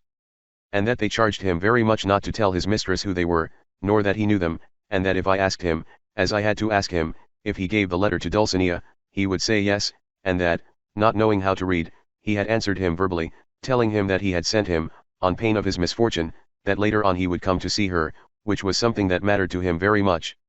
Because with this and with what they intended to say to him, they had the certain thing to reduce him to a better life, and to make him then set out on his way to become emperor or monarch, that in being an archbishop there was nothing to fear. Sancho heard everything, and he took it very well in his memory. He also told them that it would be good if he went ahead to look for him and give him the answer from his wife, that she would be enough to get him out of that place, without them putting themselves to so much trouble. And to invite them to wait for Sancho's return, as they did. While the two of them were there, calm and in the shade, a voice reached their ears which, unaccompanied by the sounds of some other instrument, sounded sweetly and gracefully, and they were not a little amazed, for it seemed to them that this was not the place where they could there is someone who sings so well. Who stayed put, waiting if they heard anything else, but, seeing that the silence lasted for some time, they decided to go out and look for the musician who sang with such a good voice. They waited again if more was sung, but, seeing that the music had turned to sobs and pitiful woes, they agreed to find out who was sad. And they did not go far, when, returning from a point of a rock, they saw a man of the same size and figure as Sancho Panza. The priest, who was a well-spoken man, like the one who already had news of his misfortune, because he had known him by his signs, went to him, and with brief but very discreet reasons he begged and persuaded him to leave that miserable life behind, so that he would not lose her there, which was the greatest misfortune of misfortunes. Cardenio was then in his entire mind, free from that furious accident that so often took him out of himself. I see well, gentlemen, whoever you are, that heaven, which is careful to help the good, and even the bad many times, without me deserving it, have tried to get the best out of me, but, since they don't know that I know that in getting out of this harm I will fall into a greater one, perhaps they must consider me a man of weak speeches, and even, what would be worse, of no judgment. I beg you to listen to the story, which does not have him, of my misadventures, because perhaps, after understanding, you will save yourself from the work that you will take in consoling an evil that is incapable of all consolation. The two, who wanted nothing more than to know from his own mouth the cause of their injury, begged him to tell it to them. The sad knight began his pitiful story, almost by the same words and steps that he had told to Don Quixote and to the goatherd a few days ago, but now he wanted the good luck that the accident of madness stopped and gave him the opportunity to tell it to the end, and so, coming to the passage of the note that Don Fernando had found among the book of Amadis de Gaula, Cardenio said that he had him well in his memory, and that he said in this way, Luscinda to Cardenio, every day I discover in you values that force me, and they force me to esteem you more, and so, if you want to get me out of this debt without executing me in honor, you can very well do it. For this ticket I moved to ask Luscinda for a wife, as I have already told you, and this was the one for whom Luscinda was left in Don Fernando's opinion for one of the most discreet and informed women of her time, and this ticket was the one that made him want to destroy me, before mine was made. I told Don Fernando what Luscinda's father was thinking about, which was that my father should ask her, which I did not dare to tell him, afraid that it would not come to that. I understood that he wanted me not to get married so soon, until I saw what Duke Richard did with me. To all this Don Fernando replied that he was in charge of speaking to my father and making him speak to Luscinda's father. I say, then, that, seeming to Don Fernando that my presence was inconvenient for him to put into execution his false and evil thought, he decided to send me to his older brother, on the occasion of asking him for some money to pay for 6 horses, which for industry, and just for the purpose of my being absent, so that he could better get away with his damaged intent. The very day he offered to talk to my father he bought them, and wanted me to come for the money. Before, with great pleasure, I offered to leave later, happy with the good purchase made. That night I spoke with Luscinda, and told her what had been arranged with Don Fernando, and that she had the firm hope that our good and just wishes would take effect. She told me, as sure as I was of Don Fernando's betrayal, that she tried to return quickly, because she believed that the conclusion of our wishes would not take longer than it took for my father to speak to his father. I don't know what happened, that, as he finished telling me this, his eyes filled with tears and a lump crossed his throat, which prevented him from speaking a word of the many others that it seemed to me that he was trying to tell me. But the night before the sad day of my departure, she wept and moaned and sighed and went away, leaving me in shock and confusion, aghast that I had seen such new and sad displays of pain and feeling in Luscinda. But, not to destroy my hopes, I attributed everything to the strength of the love he had for me and the pain that absence usually causes in those who love each other well. In short, I left sad and thoughtful, my soul full of imaginations and suspicions, without knowing what I suspected or imagined. I arrived at the place where I was sent. I gave the letters to Don Fernando's brother.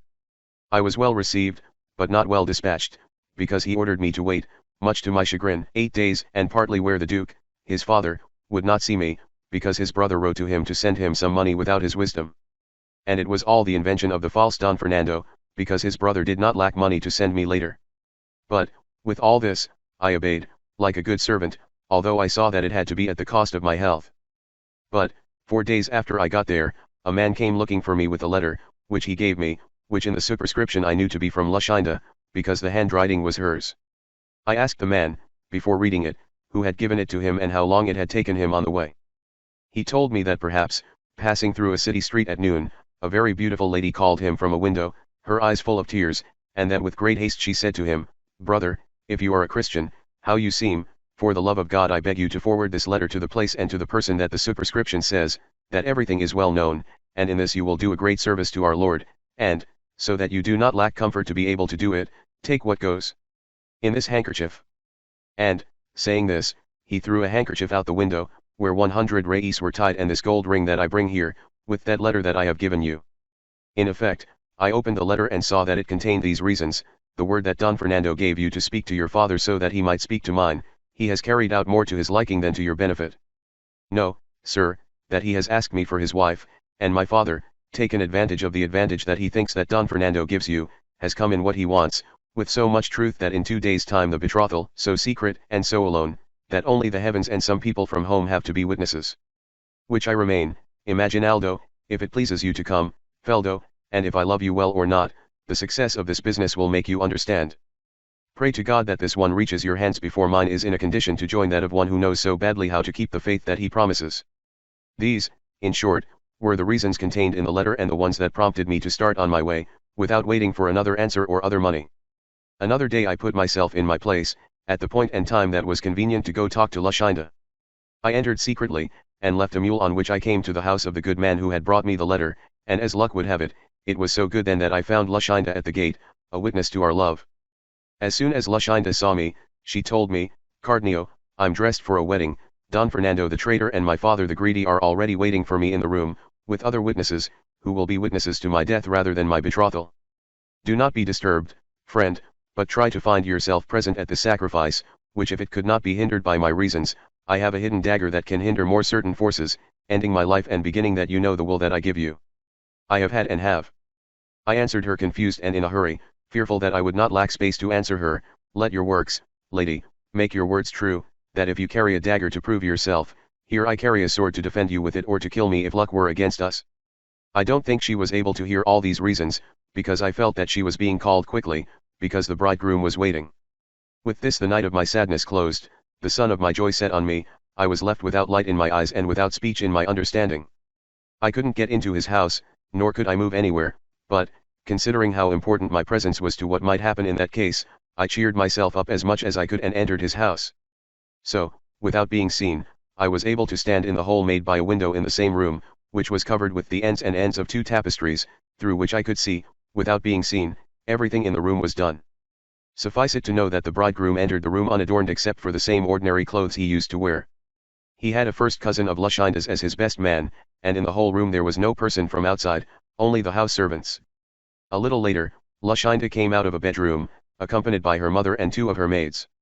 While everyone was in the room, the parish priest entered, and, taking both of them by the hand to do what is required in such an act, saying, Do you want, Mrs. Luscinda, Mr. Don Fernando, who is present, by your lawful husband, as Holy Mother Church commands, sentence of my death or confirmation of my life? Ah, crazy me, now that I am absent and far from danger, I say that I had to do what I did not do. Now that I let my expensive garment be stolen, I curse the thief, whom I could take revenge on if I had the heart for it as I have him to complain. Anyway, then I was a coward and fool then, it's not much that I die now run, repentant and crazy. The priest was waiting for Luscinda's answer, which took a long time to give it, and when I thought she was drawing her dagger to prove herself, or was loosening her tongue to say some truth or disappointment that would benefit me, I heard her say with faint and thin voice, Yes I want, and Don Fernando said the same thing, and, giving him the ring, they remained in a dissolvable knot bound. The bridegroom came to embrace her wife, and she, putting her hand over her heart, fell unconscious into her mother's arms. Now it remains to say what I was left seeing, in the yes I had heard, my hopes mocked, Luscinda's words and promises false, unable to recover for some time the good that I had lost at that moment. Everyone was upset by Luscinda's fainting spell, and, her mother unbuttoning her chest to give her air, a sealed paper was discovered on it, which Don Fernando then took and began to read by the light of one of the axes. And, finishing reading to him, he sat down in a chair and put his hand on her cheek. Seeing all the people in the house in an uproar, I ventured to go out, whether I was seen or not, with the determination that if they saw me, I would do such a blunder that everyone would come to understand the just indignation of my chest at the punishment of the false Don Fernando, and even in the mutable of the fainted traitor. But my luck, that for greater evils, if it is possible that there are any, must have me guarded, ordered that at that point I had more than enough understanding that later here I have lacked, and so, without wanting to take revenge on my greatest enemies, who, for being so without my thought, it was easy to take it, I wanted to take it from my hand and inflict on myself the punishment they deserved, and even perhaps with more rigor than with them it would be used if then it gave them death, because the one that is received suddenly soon ends the penalty, but the one that dilates with torments always kills, without ending life.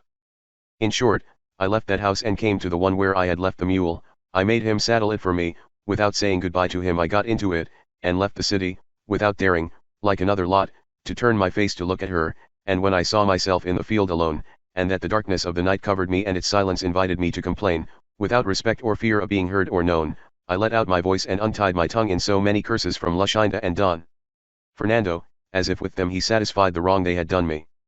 Give him titles of cruel, ungrateful, false, and ungrateful, but, above all, greedy, because the wealth of my enemy had closed the eyes of the will, to take it from me and deliver it to the one with whom fortune had been more liberal and frank, and, in the midst of fleeing from these curses and insults, he excused her, saying that it was not much that a maiden sheltered in the house of her parents, made and accustomed always to obey them, would have wanted to indulge her pleasure, since they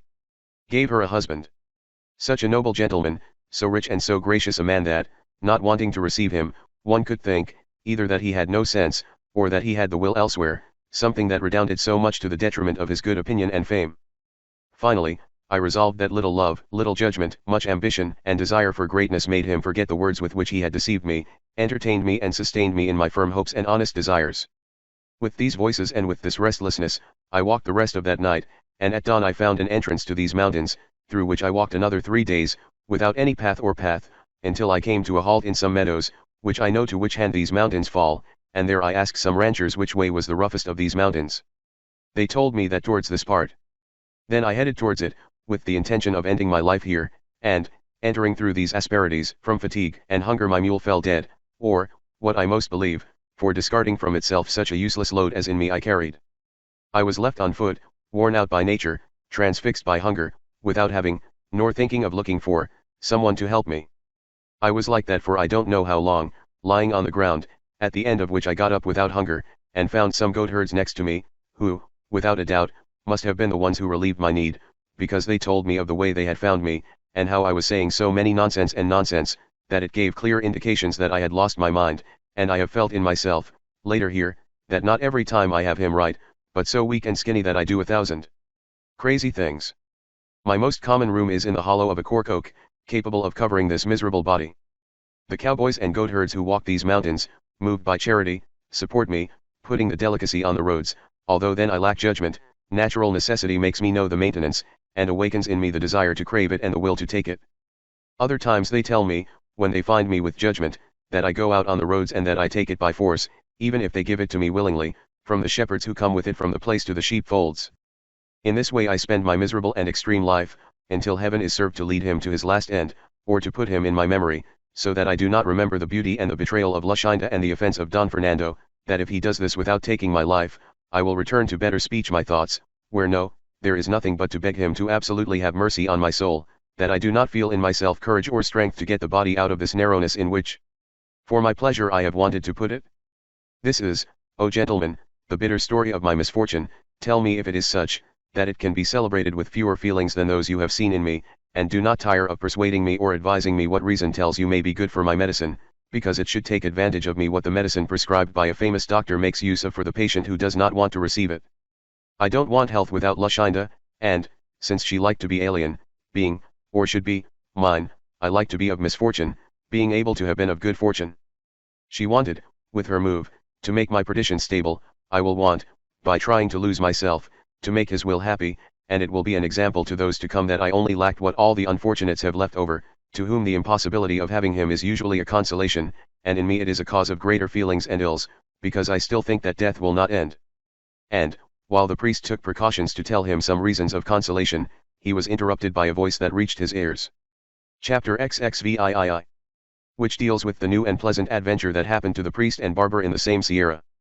Just as the priest began to take precautions to console Cardenio, he was prevented by a voice that reached his ears, which, with sad accents, said in this way, "Ay Dios! Is it possible that I have already found a place that can serve as a hidden burial place for the heavy load of this body, which I support so much against my will?" They got up to look for the owner, and they had not gone 20 steps, when behind a rock they saw, sitting at the foot of an ash tree, a young man dressed as a farmer. And so, seeing that they had not been detected, the priest, who was ahead, made signs to the other two to crouch down or hide behind some pieces of rock that were there. He raised his face, and there were those who were looking at him to see an incomparable beauty, such that Cardenio said to the priest, in a low voice, "This one, since she's not Luscinda, she's not a human person, but a divine person." With this they knew that the one who looked like a farmer was a woman, and delicate, and even the most beautiful that until then the eyes of the two had seen. The beautiful wench raised her head, and, brushing her hair from before her eyes with both hands, she looked at those who made the noise. She wanted to flee, full of confusion and shock, but she had not taken 6 steps when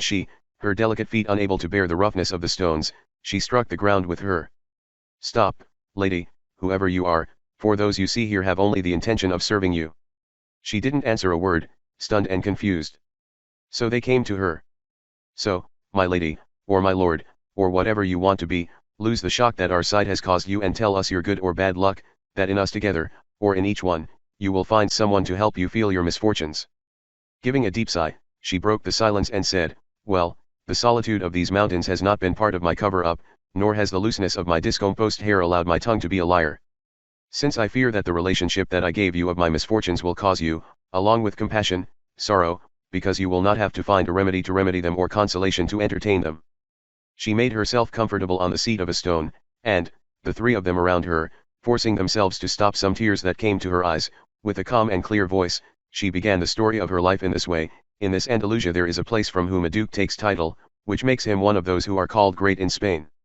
He has 2 sons, the eldest, heir to his estate, and, apparently, to his good customs, and the youngest, I don't know what he is heir to, but of Velado's betrayals and Gallalan's lies. My parents are vassals of this gentleman, humble in lineage, but so rich that if the goods of his nature were equal to those of his fortune, neither they would have more to desire nor would I fear to see myself in the misfortune in which I find myself. They, in short, are farmers, common people, not mixed with some bad-sounding race, and, as they say, rancid old Christians. Since the greatest wealth and nobility they prided themselves on was having me as their daughter, and, both for not having another that inherited them as for being parents, and fans, I was one of the most gifted daughters that parents never gave. And if any of them abandoned these exercises to revive their spirits, I took advantage of the entertainment of reading some devout book, or playing a harp, because experience showed me that music fixes disturbed spirits and relieves the labors that are born of the spirit. Without being seen, it seems to me, by anyone other than the servants of the house, and I was so covered and demure that my eyes hardly saw more land than where I put my feet, and, with all this, those of love, or those of idleness, to put it better, to whom the links cannot be equaled, they saw me, put in Don Fernando's request, that this is the name of the Duke's youngest son that I have told you. Don Fernando hadn't been well named the one the story told, when Cardenio's face changed color and he began to sweat. Mas Cardenio did nothing but sweat and stay put. And they had not seen me well when, according to what he said later, he was so imprisoned by my love as his demonstrations made him understand. But, in order to finish quickly with the story, which does not have him, of my misfortunes, I want to pass in silence the diligence that Don Fernando made to declare his will to me. He bribed all the people in my house, gave and offered gifts and favors to my relatives. The days were all of celebration and rejoicing in my street, the nights did not let anyone sleep. The music, the bills that, without knowing how, came into my hands, were infinite, full of loving reasons and offers, with fewer letters than promises and oaths. All of which not only did not soften me, but hardened me in a way as if he were my mortal enemy, and that all the works that he did to reduce me to his will, he did for the opposite effect, not because I didn't think Don Fernando's courtesy was bad, nor that I had too many requests from him, because it made me I don't know what happy to see myself so loved and esteemed by such a great gentleman, and it didn't bother me to see my praises in his papers, that in this, no matter how ugly we women are, it seems to me that he always gives us I like to hear that they call us beautiful. But all this is opposed by my honesty and the continuous advice that my parents gave me, who already very openly knew Don Fernando's will, because he was no longer given anything that the whole world knew. My parents told me that my virtue and goodness alone left and deposited his honor and fame, and that I should consider the inequality between me and Don Fernando. And that if I wanted to in any way inconvenience him so that he would abandon his unjust claim, that they would later marry me to whoever I liked the most. With these certain promises, and with the truth that they told me, I fortified my integrity, and I never wanted to respond to Don Fernando with a word that could show him, even from afar, hope of achieving his desire. All these modesty of mine, which he must have considered disdain, must have been the cause of further inflaming his lascivious appetite, that this name I want to give to the will that he showed me. Finally, Don Fernando found out that my parents were trying to give me estate, to take away his hope of possessing me. And it was that one night, while I was in my room with only the company of a maid who served me, having the doors well closed, in the midst of these modesty and precautions, and in the solitude of this silence and confinement, I found myself in front of him, whose sight disturbed me in such a way that it took away my eyes and silenced my tongue, and so, I was not able to speak out, nor do I think even he would let me speak, because then he came to me, and, taking me in his arms, because I, as I say, did not have the strength to defend myself, as I was embarrassed, began to tell me such reasons, that I don't know how it is possible that lying has such skill that it knows how to compose them so that they seem so true. The traitor made his tears prove his words and his sighs his intention. I, poor little thing, alone among my own, poorly practiced in similar cases, began, I don't know in what way, to consider so many falsehoods true, but not in such a way that his tears and sighs moved me to compassion less than good. And so, that first shock getting over me, I went back to collect my lost spirits a little, and with more spirit than I thought I could have, I told him, if you have my body girded with your arms, I have my soul tied with my good wishes, which are as different from yours as you will see if you want to force me to go ahead in them. I am your vassal, but not your slave. The nobility of your blood does not have and should not have an empire to dishonor and make little of the humility of mine, and as long as I esteem myself, villain and farmer, like you, sir and gentlemen. With me your strength will not be of any effect, nor will your riches have value, nor will your words be able to deceive me, nor will your sighs and tears soften me. I have said all this because it is not to think that anything would reach me if he was not my legitimate husband. If you only noticed that, beautiful Dorothea, for this is the name of this unfortunate woman, said the disloyal knight, see, here I give you the hand of being yours, and may the heavens be witnesses of this truth, to whom nothing is hidden, and this image of Our Lady that you have here. When Cardenio heard him say that her name was Dorothea, he returned to his shocks and ended up confirming his first opinion as true, but he did not want to interrupt the story, to see what would come of what he already almost knew. He only said, is your name Dorothea, ma'am? I have heard another say of the same, that perhaps she runs even with your misfortunes. Go ahead, what time will come when I tell you things that scare you to the same degree that they hurt you? What happened in my story was that, Don Fernando taking an image that he was in that room, he put it as a witness of our betrothal. With very effective words and extraordinary oaths, he gave me the word to be my husband, since, before he finished saying them, I told him to take a good look at what he was doing and to consider the anger that his father would receive from seeing him married to a villain. His vassal, because such unequal marriages never enjoy or last long in that taste with which they begin. I said to myself, yes, I will not be the first to rise from humble status to a great state through marriage, nor will Don Fernando be the first to whom beauty, or blind affection, which is the most true, he has made his greatness take unequal company. For what reasons will be sufficient to persuade my parents, and others, that this gentleman entered my room without my consent? All these demands and responses I stirred in an instant in my imagination, and, above all, they began to force me and make me bow down to what was, without thinking about it, my downfall, Don Fernando's oaths, the witnesses he called, the tears he shed, and, finally, his disposition and kindness, which, accompanied with so many signs of true love, could yield to another as free and demure a heart as mine. I called my servant, so that on earth she would accompany the witnesses of heaven. Don Fernando returned to reiterate and confirm his oaths. He added to the first new saints by witnesses. The day that followed the night of my misfortune was still not coming as fast as I think Don Fernando wanted, because, after fulfilling what the appetite asks for, the greatest pleasure that can come is to get away from where they caught him. I say this because Don Fernando was in a hurry to leave me, and because of my maid's industry. And, as he took leave of me, though not as eagerly and vehemently as when he came, he told me to be sure of his faith and that his oaths were firm and true. And, to further confirm his word, she took a rich ring from her finger and put it on mine. When I left, I told Don Fernando that he could see me on other nights along the same road, since it was already his, until, when he wanted, that fact could be published. But no other came. If it wasn't the next one, I couldn't see him on the street or in church for more than a month, that in vain I got tired in soliciting it. These days and these hours I well know that for me they were fateful and diminished, and I well know that I began to doubt them, and even to disbelieve in Don Fernando's faith. A few days later, it was said in the place how in a city nearby Don Fernando had married a very beautiful maiden in all extremes, and of very important parents, although not so rich that, due to the dowry, she could aspire to such a noble marriage. It was said that her name was Luscinda, with other things worthy of admiration that happened during her betrothal. Cardenio heard Luscinda's name, and he did nothing but shrug his shoulders, bite his lips, raise his eyebrows, and little by little, 2 fountains of tears fell from his eyes. But not for this reason did Dorothea stop following her story, saying, this sad news reached my ears, and, instead of freezing my heart to ice, so great was the anger and rage that flared up in him, not go out on the streets shouting, publishing the treachery and betrayal that had been done to me. But this fury was tempered at that time with the thought of putting into action that very night what I put in, which was to put myself in this habit, which one of those who call lads gave me in the farmhouse, who was my father's servant, whom I discovered all my misfortune, and I begged him to accompany me to the city where I understood that my enemy was. He, after he had reprimanded my audacity and made my determination ugly, seeing me resolute in my opinion, offered to keep me company, as he said, until the end of the world. Then, at once, I enclosed in a canvas pillow a woman's dress, and some jewels and money, for what might happen. And in the silence of that night, without informing my treacherous maid, I left my house, accompanied by my servant and many imaginations, at least to tell Don Fernando to tell me with what soul I had done it. I arrived in 2.5 days where I wanted, and, entering the city, I asked for the house of Luscinda's parents. He told me that the night that Don Fernando married Luscinda, after she had given her yes to being his wife, she had fainted hard, and when her husband arrived to unbutton her chest to give her air, he found a written paper of the same Luscinda's handwriting, in which she said and declared that she could not be Don Fernando's wife, because she was Cardenio's, who, from what the man told me, was a very distinguished gentleman from the same city, and that if she had said yes to Don Fernando, it was because she did not leave the obedience of her parents.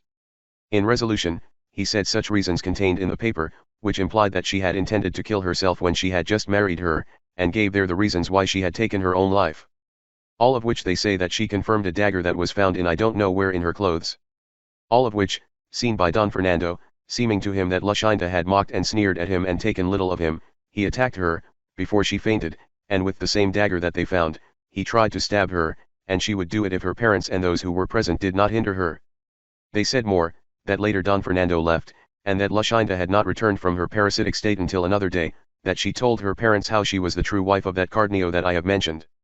I learned more, that the Cardenio, as they said, was present at the betrothal, and that, seeing her betrothed, which he never thought, he left the city in despair, first leaving her a written letter, in which he implied the grievance that Luscinda had done to him, and how he went where people wouldn't see him. And they talked more when they learned that Luscinda had been absent from her parents' house and from her city, since they couldn't find her anywhere, that her parents were losing their minds and they didn't know what course of action to take. To find her. Being, then, in the city, without knowing what to do, since I could not find Don Fernando, a public proclamation reached my ears, promising a great fine to whoever found me, giving the signs of my age and of the same suit that I wore. Brought, and I heard that it was said that the young man who came with me had taken me from my parents' house, and that night we entered through the thick of this mountain, afraid of not being found. But, as it is often said that one evil leads to another, and that the end of one misfortune is usually the beginning of a greater one, so it happened to me, because my good servant, until then faithful and sure, just as he saw me in this solitude incited by his own villainy before my beauty, he wanted to take advantage of the opportunity that, in his opinion, these waste lands offered him, and, with little shame and less fear of God or respect for me, he required love from me, and, seeing that I, with ugly and just words responded to the shamelessness of his intentions, he put aside the pleas, of which he first thought to take advantage, and began to use force. But the just heaven, which seldom or never stops looking at and favoring just intentions, favored mine, so that with my little strength, and with little effort, I found him by a landslide, where I left him, I don't even know whether dead or alive, and then, with more lightness than my shock and fatigue demanded, I entered these mountains, without having any other thought or design than to hide in them and flee from my father and those who were looking for me on his side. With this desire, I don't know how many months ago I entered them, where I found a rancher who took me through his servant to a place that is in the bowels of this mountain range. But my master came to know that I was not a man, and the same bad thought was born in him as in my servant, and, as fortune does not always provide remedies with hard work, I did not find a landslide or a ravine from which to throw the master off the cliff, as I found for the servant, and so, I had the slightest inconvenience to leave him and hide myself again among these rough edges than to try my strength or my apologies with him. I say, then, that I lay in ambush again, and seek where without any impediment I could, with sighs and tears, beg heaven to be sorry for my misfortune and give me industry and favor to get out of it, or to leave life among these solitudes, without let the memory of this sad woman remain, who so without her fault will have given matter for her to be talked about and murmured in her own and in foreign lands. Chapter XXIX. Which deals with the discretion of the beautiful Dorothea, with other things of great taste and pastime. This is, gentlemen, the true story of my tragedy. I only beg you, which you can and should easily do, to advise me where I can spend my life without ending the fear and shock I have of being found by those who are looking for me, that, although I know that the great love that my parents have for me assures me that I will be well received by them, the shame is so great that it occupies me just thinking that, not as they thought, I have to appear in their presence, that it is better for me to banish myself forever to be seen than not to see their faces. Cardenio took her hand first, saying, "Well, lady, you are the beautiful Dorothea, the only daughter of the rich Clenardo. And who are you, brother, that you thus know my father's name?" "I am," replied Cardenio, "that unfortunate man who, according to you, madam, you have said, Luscinda said was his wife. I am the unfortunate Cardenio, to whom the bad term of the one who has put you in the one you are in has brought me to see me as you see me, broken, naked, lacking all human consolation and, what is worse of all, lacking in judgment. Well, I don't have him except when heaven wants to give him to me for a short time. I am the one who did not have the courage to see where his fainting stopped, nor what resulted from the paper that was found on his chest, because he did not have the suffering soul to see so many misadventures together, and so, I left the house and patience, and a letter that I left to a guest of mine, whom I begged to put in Luscinda's hands, and come to these solitudes, with the intention of ending my life there, which from that point I hated as my mortal enemy. But luck has not wanted to take it away from me, contenting itself with taking away my judgment, perhaps to save me for the good fortune that I have had in finding you. Because, supposing that Luscinda cannot marry Don Fernando, because she is mine, nor Don Fernando with her, because he is yours, and she has so manifestly declared it, we can well hope that heaven will restore to us what is ours, since it is still in to be, and has not been alienated or undone. I beg you, madam, to take another resolution in your honest thoughts, since I intend to take it in mine, adjusting yourselves to expect better fortune. The lawyer responded for both, and approved Cardenio's good speech, and, above all, he begged, advised and persuaded them to go with him to his village, where they could repair the things they lacked, and that there would be order how to look for Don Fernando. Cardenio and Dorotea thanked him and accepted the favor that was offered to them. In this, they heard voices, and they knew that the one who gave them was Sancho Panza, and, asking him about Don Quixote, he told them how he had found him naked in a shirt, skinny, yellow and starving, and pining for his lady Dulcinea, therefore, they should see what had to be done to get him out of there. The lawyer told him not to be embarrassed, that they would get him out of there. To which Dorotea said that she would do the needy maiden better than the barber, and more, that she had their dresses with which to do it naturally. Then Dorotea took from her pillow a whole skirt of a certain rich cloth and a shawl of another showy green cloth, and from a little box a necklace and other jewels, with which in an instant she adorned herself in such a way that she looked like a rich and great lady. This beautiful lady, replied the priest, Sancho brother, is, as if she were not saying anything, she is the heiress by direct line of male to the great kingdom of Micomicon, who comes in search of your master to ask him for a gift, which it is that he unleashes a wrong or grievance that an evil giant has done to him, and, to the reputation that your master has as a good knight for everything that has been discovered, this princess has come from Guinea to look for him. Even more so if my master is so successful that he undoes that grievance and straightens out that one-eyed man, killing that bastard of a giant that your grace says, that he will kill if he finds him. But one thing I want to beg of your worship, among others, Mr. Licentiate, and that is, because my master does not feel like being an archbishop, which is what I fear, that your worship advise him to marry this princess later. And thus he will be unable to receive archiepiscopal orders and will easily come to his empire and I at the end of my wishes. And in the matter of marrying your master, I will do all my might in it. By now, Dorotea had climbed onto the priest's mule and the barber had adjusted the beard of the ox's tail to his face, and they told Sancho to lead them to where Don Quixote was. They warned him not to say that he knew the licentiate or the barber, because in not knowing them the whole point of becoming emperor consisted of his master, since neither the priest nor Cardenio wanted to go with them, because Don Quixote did not remember the fight he had had with Cardenio. 3/4 of a league they would have traveled, when they discovered Don Quixote among some intricate rocks, already dressed, although not armed. And, reaching him, the squire threw himself off the mule and went to take Dorotea in her arms, who, dismounting with great ease, went to kneel before Don Quixote's. I will not get up from here, O brave and brave knight, until your goodness and courtesy grant me a gift, which will redound to the honor and praise of your person, and to the benefit of the most disconsolate and injured maiden that the sun has seen, and if it is that the value of your strong arm corresponds to the voice of your immortal fame, you are obliged to favor the misfortune that comes from such lands, to the smell of your famous name, looking for you to remedy their misfortunes. I grant and grant you, answered Don Quixote, as long as it is not fulfilled in damage or diminishment of my king, my country, and that which holds the key to my heart and freedom. And while this was being done, Sancho Panza came to his master's ear and very slowly said to him, Your worship may very well, sir, grant him the gift he asks for, which is no matter at all, it is only to kill a giant, and this one who asks for it is the high princess Micomicona, queen of the great Micomicon kingdom of Ethiopia. Whoever he may be, replied Don Quixote, I will do what I am obliged to do and what my conscience dictates, according to what I have professed. Well, what I ask is, said the maiden, that your magnanimous person come with me later, where I will take him, and promise me that he will not interfere in another adventure or demand any action until he gives me revenge on a traitor who, against all odds, divine and human right, has usurped my kingdom. I say that I grant it that way, replied Don Quixote, and so you can, madam, from today onwards, put aside the mischief that tires you and make your faint hope gain new vigor and strength. Let's go from here, in the name of God, to favor this great lady. Cardenio and the priest looked at all this from between some brambles, and they did not know what to do to join them, but the priest, who was a great designer, then imagined what they would do to get what they wanted, and it was that with a pair of scissors that he brought in a case he very quickly removed Cardenio's beard, and dressed him in a brown cloak that he brought and gave him a black herulo, and he was left in breeches and doublet. Indeed, they stood on the plain, at the exit of the Sierra, and, just as Don Quixote and his comrades left it. For the sake of the mirror of chivalry, my good compatriot Don Quixote de la Mancha, the cream of courtesy, the protection and remedy of the needy, the quintessence of knights errant. And, saying this, he had Don Quixote embraced by the knee of his left leg. Leave me your worship, Señor Licentiate, it is no reason for me to be on horseback, and such a reverend person as your worship is on foot.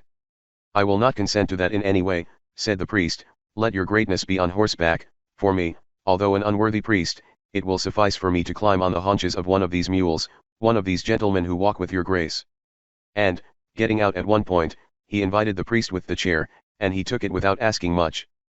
And it was the evil that when the barber, the mule, climbed on the haunches, he raised his hind quarters a little and kicked twice in the air, that, to give them in the chest of Master Nicholas, or in the head, he would give the devil the coming for Don Quixote.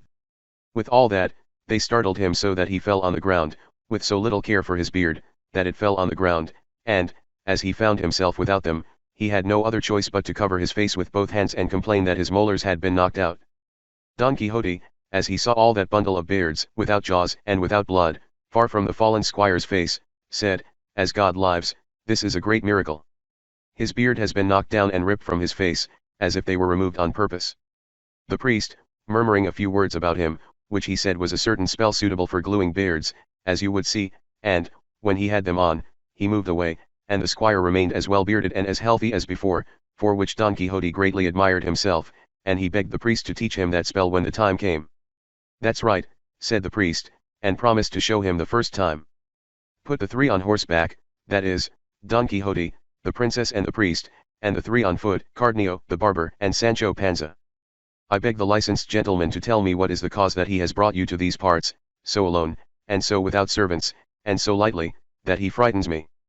To that I will answer briefly, replied the priest, because your worship will know, Señor Don Quixote, that I and Master Nicholas, our friend, and our barber, were going to Seville to collect some money that a relative of mine who has spent many years he went to the Indies he had sent me, and not so few that they do not exceed 60,000 pesos tested, which is another one, and, passing through these places yesterday, 4 robbers came out to meet us and even took our beards, and so they took them away from us, that it suited the barber to put them on, and even this young man who goes here pointing to Cardenio they put him like new. And it is the good thing that there is public fame in all these surroundings that those who skipped us belong to some galley slaves who say that he freed, almost in this very place, a man so brave that, despite the commissioner and the guards, he released them to everybody. He wanted to defraud justice, to go against his natural king and lord, since he went against his just commandments. He wanted, I say, to take his feet from the galleys, to put the Holy Brotherhood in an uproar, which had been resting for many years. He wanted, finally, to make a deed whereby his soul is lost and his body is not gained. Don Quixote, whose color changed with each word, and he did not dare to say that he had been the liberator of those good people. These, then, said the priest, were the ones who robbed us. May God, by his mercy, forgive him who did not let them take the due punishment.